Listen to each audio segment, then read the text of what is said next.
नमस्ते और मैं हूँ अंजना रितोरिया। पहला इंट्रोडक्शन मेरा था, हाय दिस इज अंजना। 40 से 40 करोड़ लॉकडाउन के वो 40 इनके ऑथर, जिसका इंग्लिश वर्जन है 40 to 40 million, which is available on Amazon। But आज मैं आपसे ये बात नहीं करूंगी। आज मैं आपको बताऊंगी, जैसा कि मेरे पहले के वीडियोस में आप देखा करते थे, whatever you see, whatever you say, whatever you think, you attract, that is law of attraction। और why I left law of attraction, यही है आज का वीडियो। सो गाइज, आप सब जानते हैं कि 2021 में मेरी जर्नी शुरू हुई थी इसी यूट्यूब चैनल से, जहां पे मेरा पहला वीडियो था लॉ ऑफ अट्रैक्शन के बारे में कि किस तरह से लॉ ऑफ अट्रैक्शन को अप्लाई करके मैंने अपना जीवन बदला। आज वापस से हम इस चैनल की एक नई शुरुआत कर रहे हैं, जहां पे मैं आपको बताना चाहती हूँ मैंने लॉ ऑफ अट्रैक्शन क्यों छोड़ा। यस गाइस, अगर आपको लगता है कि मैंने आपको इस स्टेटमेंट से चौंका दिया है तो यस, टाइम आ गया है कि अब आप ये सच जान जाएं। काफी समय हो गया है, मैंने लॉ ऑफ अट्रैक्शन छोड़ दिया है, लॉ ऑफ अट्रैक्शन पे ध्यान देना छोड़ दिया है। कई बार बहुत लोग बोलते हैं हम लॉ ऑफ अट्रैक्शन फॉलो करते हैं, हम लॉ ऑफ अट्रैक्शन फॉलो करते हैं। सबसे पहली बात तो ये स्टेटमेंट ही गलत है जो लाइफ कोच बोलते हैं हम लॉ ऑफ अट्रैक्शन फॉलो करते हैं, आप लॉ ऑफ अट्रैक्शन फॉलो करो, ऐसे फॉलो करो, वैसे फॉलो करो। हम कभी लॉ ऑफ अट्रैक्शन फॉलो कर ही नहीं सकते। लॉ ऑफ अट्रैक्शन जो पृथ्वी का गुरुत्वाकर्षण शक्ति है, वो हमारी सोच को फॉलो करती है, और सोच बदलती है तो जीवन बदलता है। तो हमें लॉ ऑफ अट्रैक्शन फॉलो नहीं करना होता है, हमें अपनी सोच को फॉलो करना होता है कि हमारी सोच पे हम ध्यान दे पाए, क्या सोच रहे हैं, कैसा सोच रहे हैं, क्योंकि उसी तरह से जीवन बनेगा। और फिर हम लॉ ऑफ अट्रैक्शन को दोष देते हैं कि लॉ ऑफ अट्रैक्शन ने हमारी गलत सोच को कन्वर्ट किया। सोच को फॉलो कीजिए, आपकी सोच पे हमेशा नजर रखिए कि आपकी क्या सोच है। पिछले 4 साल मैंने बहुत लॉ ऑफ अट्रैक्शन को ध्यान में रखते हुए अपनी सोच का ध्यान रखा, नेगेटिविटी हटाई, नेगेटिव सोच हटाई, और जब इन चीजों का ध्यान रखा तो मेरा जीवन बदला। जिस लॉ ऑफ अट्रैक्शन या जिस गुरुत्वाकर्षण शक्ति ने मेरा जीवन बदला है, उसको मैंने क्यों छोड़ दिया। कई बार आपने देखा है कि जब आप प्री प्राइमरी स्कूल्स में जाते हैं, nursery, senior KG, junior KG में जब पढ़ते हैं, तो वह वक्त आता है जब आप और दूसरे स्कूल में जाते हैं तो स्कूल छोड़ना पड़ता है। फिर जब आप 11-12 तक स्कूल में रहते हैं, फिर वो आपको छोड़ना पड़ता है क्योंकि आप कॉलेज में जाते हैं, हायर एजुकेशन के लिए जाते हैं, इवॉल्व होने जाते हैं, बेटर चीज़ों के लिए जाते हैं। बस उसी तरह से लॉ ऑफ अट्रैक्शन मैंने इसलिए छोड़ दिया, जहां तक वो मुझे दे सकता था उसने दिया, उसके बाद उसको छोड़ना जरूरी था क्योंकि अब इवॉल्वमेंट जरूरी था। मैं हमेशा से नर्सरी स्कूल में या 1st to 12th में नहीं पढ़ सकती या कॉलेज में नहीं पढ़ सकती।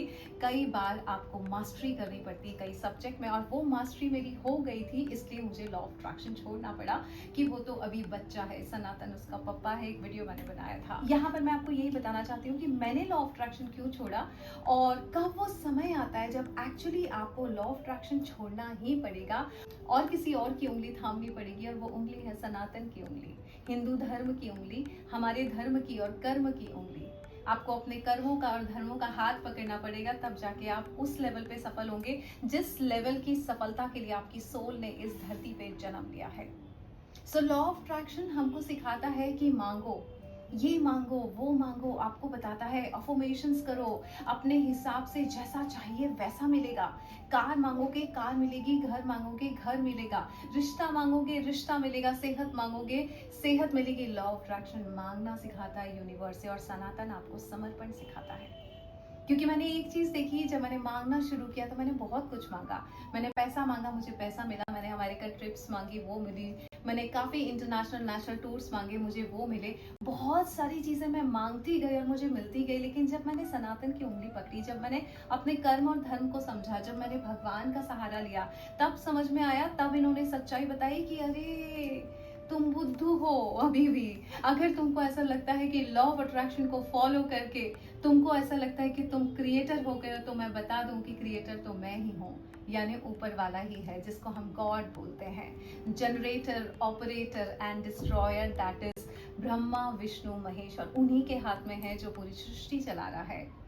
हम मनुष्य जब 4 बार लॉ ऑफ अट्रैक्शन फॉलो करते हैं और 4 टेक्निक फॉलो करते हैं, तो हमको ऐसा लगता है हम भगवान बन गए हैं, हम क्रिएटर हैं, क्रिएटर एक ही है।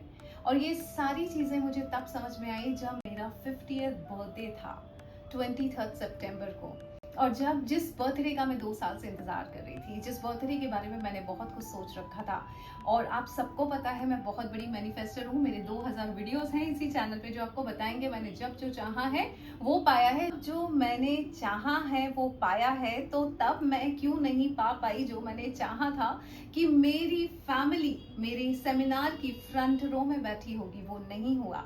और तब मेरी आंखें खुली कि नहीं, हमेशा वो नहीं होता है जो आप चाहते हो, वो होता है जो ऊपर वाला चाहता है। एक आपकी प्लानिंग होती है, एक ऊपर वाले की प्लानिंग होती है।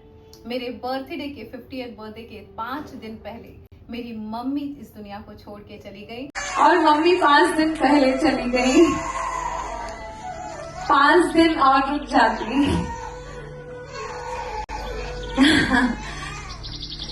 बट मैंने आप सबसे वादा किया था कि मैं यहाँ होंगी, तो मैं उनके उठाने के दिन भी नहीं थी, क्योंकि आप सब आने वाले थे। और 2 इवेंट चल रहे थे, एक मेरा सेमिनार का इवेंट, क्योंकि मेरा आप सबसे प्रॉमिस था कि मैं सेमिनार लूंगी 23 सितंबर को, फ्री ऑफ कॉस्ट आपको कोई टीचिंग दूंगी। क्यों? क्योंकि मेरा 50th बर्थडे इस पृथ्वी पे मुझे कुछ देना है। और 5 दिन पहले मेरी मम्मी चली गई, तो एक इवेंट मेरे घर पे चल रहा था मेरी मम्मी की विदाई का। तब समझ में आया कि नहीं नहीं नहीं, हम क्रिएटर नहीं है, क्रिएटर तो कोई और है। और जितनी जल्दी हम इस बात को समझ जाएं कि क्रिएटर कोई और है, उस दिन आप ब्रह्मांड से मांगना छोड़ देंगे। उस दिन मांगने की जगह आप समर्पण शुरू कर देंगे। एक और बात बताती हूँ, मांगने से, लॉ ऑफ अट्रैक्शन से हमारा क्या नुकसान होता है। जब हम बोलते हैं कि मांगो, जो मांगना है मांगो, तो लॉ ऑफ अट्रैक्शन से जब आप मांगना शुरू करते हो, मुझे मर्सिडीज चाहिए, या मुझे मेरा घर चाहिए, या मुझे इस लड़के से शादी करनी है, ये करना है, आपको पता है आपकी सोच के अकॉर्डिंग आप मांगते हैं। लॉ ऑफ अट्रैक्शन में आपको आपका उतना जीवन पता है जितनी आपकी उम्र है।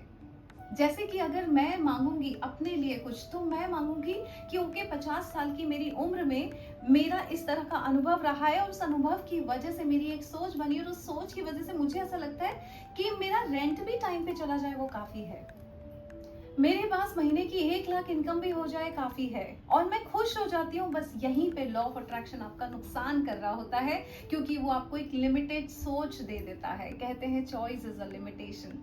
जब आप चूज करते हैं तो अपने आप को लिमिट कर लेते हैं, क्योंकि आपको आपके बारे में ही नहीं पता। सोचिए, मैं मांगूंगी कि मुझे एक मर्सिडीज मिल जाए, BMW मिल जाए। क्यों? क्योंकि मुझे ऐसा लगता है 50 साल की उम्र में, अंजना तुम जितनी पढ़ी लिखी हो, जितना तुम्हारा अनुभव है, उससे तुम इतना कमा सकती हो, तो BMW भी कर लिया तो काफी है।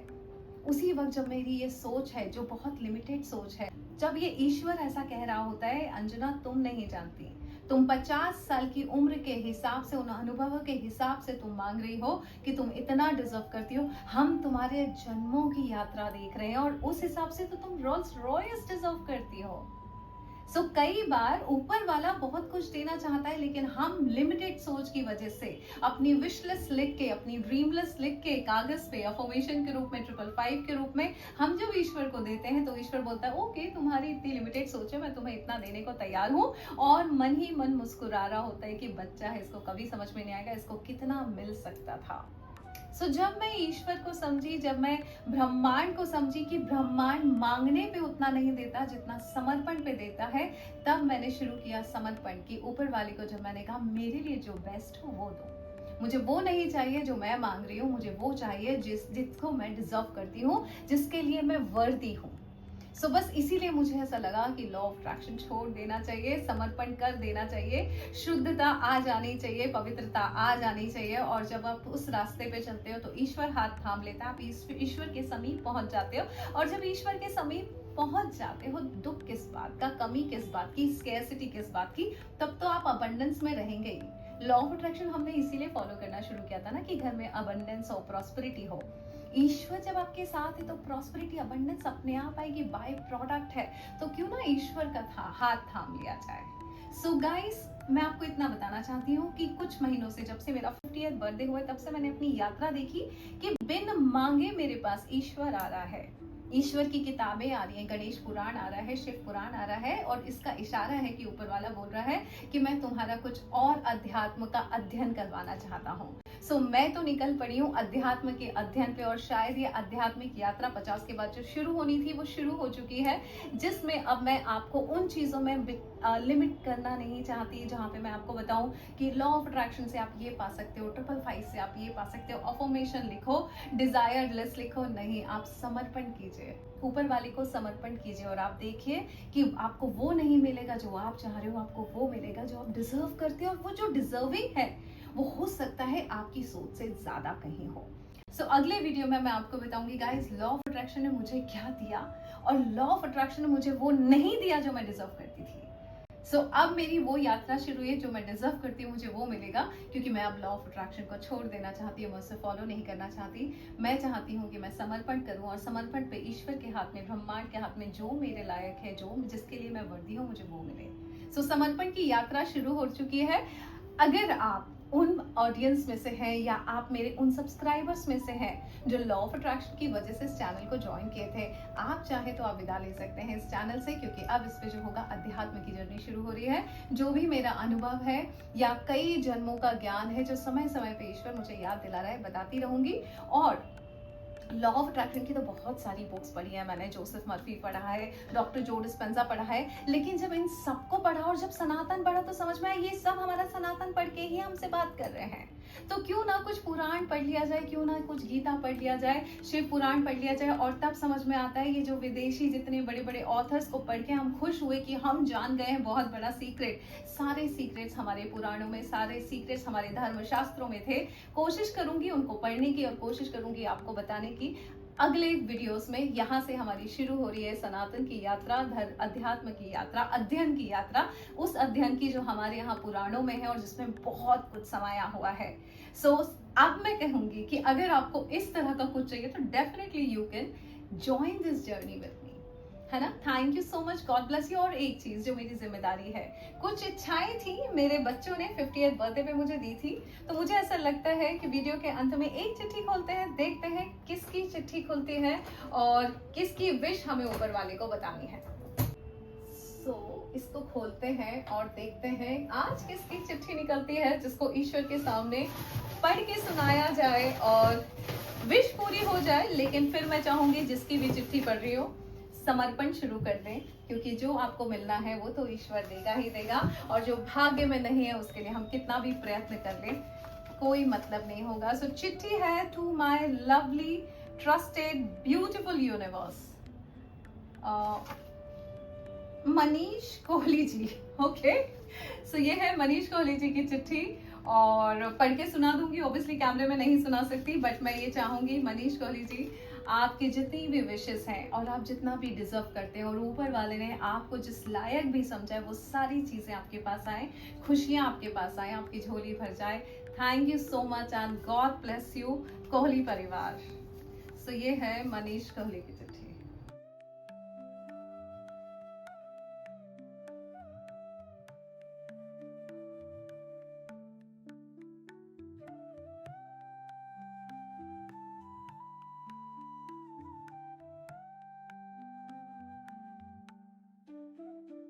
ये वीडियो अगर आपके दिल तक पहुंचा है तो समझ लीजिए ये कंटेंट नहीं था, ये आपके जीवन की एक नई यात्रा थी। करोड़ों की बातें करते करते डिवाइन बातें का एक सफर जो अब आपका शुरू हो रहा है। अगर आप आगे बढ़ना चाहते हैं, इस जर्नी का हिस्सा बनना चाहते हैं, तो मैं लाती रहूंगी आपके लिए हर हफ्ते कुछ नई बातें, कुछ डिवाइन बातें। मैं हूँ Anjana Ritoria, bold truth divine power.